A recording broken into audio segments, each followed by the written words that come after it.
प्रियंका जेना से आमर innovative TLM अभिनव TLM किपरि आम तैयारी करबा ए मास पई आमर जो लर्निंग आउटकम अछि ता विषय से किछ कहि।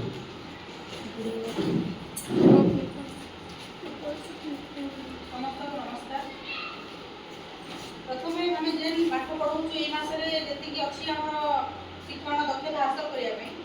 से संबंधी पाठ्यक्रम को नहीं पाठ्यक्रम जो सब टीएलएम आवश्यक आम प्रथम से टीएलएम आगे आइडेंटिफाई करवा कौन गुड़ा दरकार तापर जेते हो पार नो कॉस्ट और लो कॉस्ट पाखर मिलुवा पिला द्वारा ही अणेवा धर काठी कुटा पत्र कि जो कागज है छोट मोट जिनिस माने कि मंजी सब पिला द्वारा आनिकी माध्यम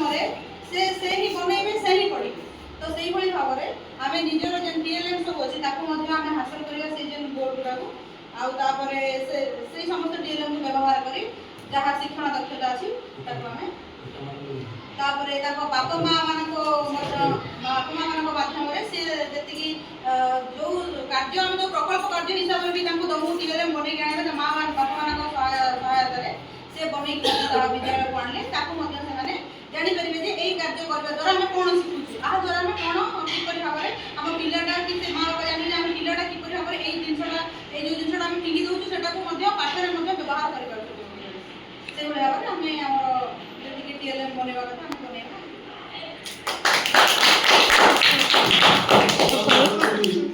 संपदर साथ इको क्लब जेतु एटा मनोमस्क सप्ताह चली ए समय आमे किपरि आम स्कूल को सबुज सुंदर करवा एवं तांकर योग क्लास किपरि ठीक से चलिबो बर्तमान चालुची और से कोन प्लानिंग से विषय करिबो।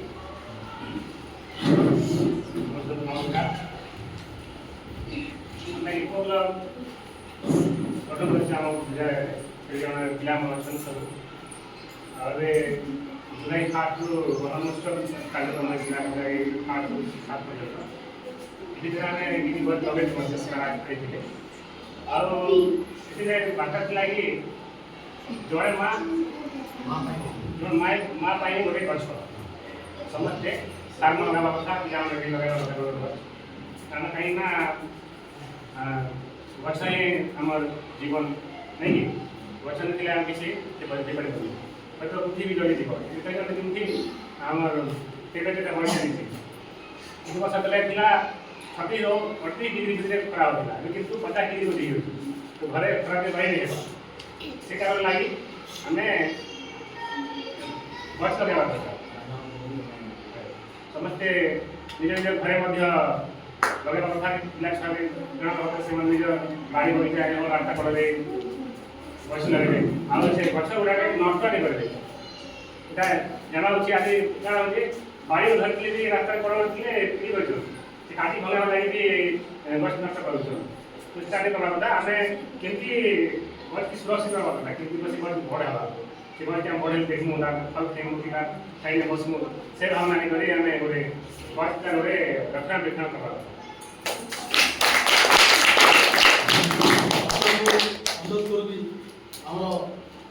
युव एवं एनर्जेटिक शिक्षक दास सर से किपरि को करिकुलर एक्टिविटी नाच गीत एवं स्पोर्ट्स एक्टिविटी जो वर्षा दिन इंडोर करा ताई मासक पई हम कौन करबा जो हम योजना प्रस्तुत करिवे हमर दास नमस्कार जो को एक्टिविटी का करे सर वर्षा दिन बाहर ग्राउंड खेले पड़े हमें तो इंडोर गेम जा चेस को कैरम आ लूडो हम लूडो में कैरम अच्छी पिला खेले समस्त श्रेणी वाइज और श्रेणी वाइज बसी पिला बोलवार व्यवस्था करबा आ कल्चरल भितर पिला साउंड आम जो साउंड सिस्टम अच्छी पिला 3.5 रु चेयर मध्य गीत नाच जी जहाँ द्वारा जहाँ हो गीत करवा नाच हो नाच करवा समस्त को अभ्यास करवा सप्ताह मिनिमम प्रोग्राम कार्यक्रम रखी आम ये सब मास धन्यवाद आम विद्यालय बर्तमान विद्यालय कैबिनेट अच्छे विद्यालय कैबिनेट से विद्यालय कैबिनेट को आम कौन करवा यदि प्रथम वर्ष आमर 25-26 प्रथम पाँच पोजिशन एप्रिल मास में चली जाइए तेणु से विद्यालय कैबिनेट समस्त मंत्री जमी खाद्य मंत्री हो प्रधानमंत्री हो বা বগিচা মন্ত্রী হুঁতু পাঠাগার মন্ত্রী হুঁতু সমস্তে কিপর एक्टिवली पार्टिसिपेट करेंगे এবং सबू हाउस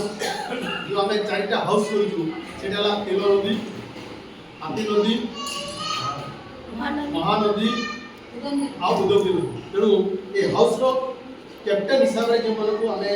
ଦାୟିତ୍ୱ ଦେଇଥିଲୁ ସେଇ ଛାତ୍ରମାନଙ୍କୁ ସେମାନେ ସାହାଯ୍ୟ କରିବେ। ପ୍ରତିଦିନ ପ୍ରେୟାର କ୍ଲାସ୍ରେ ଭ୍ୟାଲୁ ବେସ୍ଡ ପ୍ରେୟାର କ୍ଲାସ୍ ଯେଉଁଟା ଆମେ କହୁଛୁ ଭ୍ୟାଲୁ ବେସ୍ଡ ଆଖି ବନ୍ଦ କରି ପ୍ରାର୍ଥନା କରିବେ।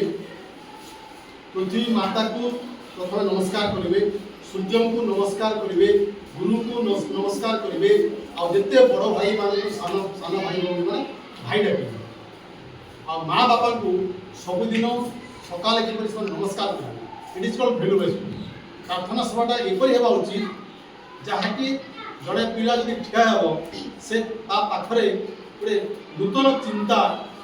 ସେହି ସ୍କୁଲ ଆସିବା ଭିତରେ ଏବଂ ମୁଁ ଆଜି ସ୍କୁଲ ଆସିଲେ ମୁଁ କ'ଣ କରିବି, କ'ଣ ପାଇଁ ଆସିଛି, ମୁଁ ଆଜି ବିଦ୍ୟାଳୟକୁ କ'ଣ ପାଇଁ ଆସିଛି ସେ ଚିନ୍ତା କରିବି। ତେଣୁ এই କାର୍ଯ୍ୟକ୍ରମଟି ଆପଣମାନଙ୍କ ସହଯୋଗରେ ଡିସେମିନେସନ୍ ତାର ଅର୍ଥ ହେଉଛି ବିଚ୍ଛୁରିତ କରିବା, ଗୋଟେ କଥାକୁ ଆମେ ବ୍ୟାଖ୍ୟା କରିବା, ଗୋଟେ ଜିନିଷ ଛୋଟିଆ ଜିନିଷ ଆସିଥିଲେ ମଧ୍ୟ ତାକୁ ଆମେ ଆସ୍ତେ ଆସ୍ତେ ଆସ୍ତେ ପୁଙ୍ଖାନୁପୁଙ୍ଖ ଆଲୋଚନାରେ ବଡ଼ କରିବା ଏବଂ ଆମେ ସମସ୍ୟାରେ ଯେତେ ସମସ୍ୟା ଅଛି ସେ ସମସ୍ୟା କ'ଣ କରିବା ଚିହ୍ନିବା। ପିଲାଟିଏ କ'ଣ ପାଇଁ ଦୁଷ୍ଟ ହେଉଛି, ପିଲାଟିଏ କ'ଣ ପାଇଁ ପାଠ ପଢ଼ି ଆସୁନି, ପିଲାଟିଏ ସାହିତ୍ୟରେ କିପରି ପଢ଼ିପାରୁନି, ପିଲା ଗଣିତରେ ଭଲ ପଢ଼ୁଛି ମାତ୍ର ସାହିତ୍ୟରେ କିପରି ଭଲ କରିପାରୁନି, ଇଂରାଜୀରେ କିପରି ଭଲ କରିପାରୁନି। ଏବଂ ଏ ବର୍ଷ ଆମର ପ୍ଲାନ୍ ହେଲା ବର୍ତ୍ତମାନ ଇନ୍ସପାୟାର ଆୱାର୍ଡ଼ ଆସିଛି, ଜଣେ ପିଲା ଯିବେ ଜବାହରଲାଲ ନେହେରୁ ବିଦ୍ୟାଳୟ JNV ନବୋଦୟ ବିଦ୍ୟାଳୟ ସେଠି ଗୋଟେ ପିଲାକୁ ଆମେ ନୋମିନେଟ୍ କରିବା। ସ୍କଲାରସିପ୍ ପିଲାଙ୍କୁ ବି ଦେଇଛେ ଯାଇଛେ ଆଉ ଏ ବର୍ଷ କିପରି ଆମର ସ୍କଲାରସିପ୍ ବି ହେବ, ନବୋଦୟ ପିଲା ବି ପାଇବେ ତା ପାଇଁ ସମସ୍ତେ ଚେଷ୍ଟା କରିବେ ମୋର ଆଶା ଓ ବିଶ୍ୱାସ। ଆଉ ଦ୍ୱିତୀୟ କଥା ହେଲା ଆମର ସମ୍ପୂର୍ଣ୍ଣ ଭାବରେ ଚେଷ୍ଟା କରିବା ଆମର ସ୍କୁଲ କିପରି କ୍ଲିନ୍ ହେବ ଏବଂ ସଫାସୁତୁରା। ସମସ୍ତଙ୍କୁ ଧନ୍ୟବାଦ, ନମସ୍କାର।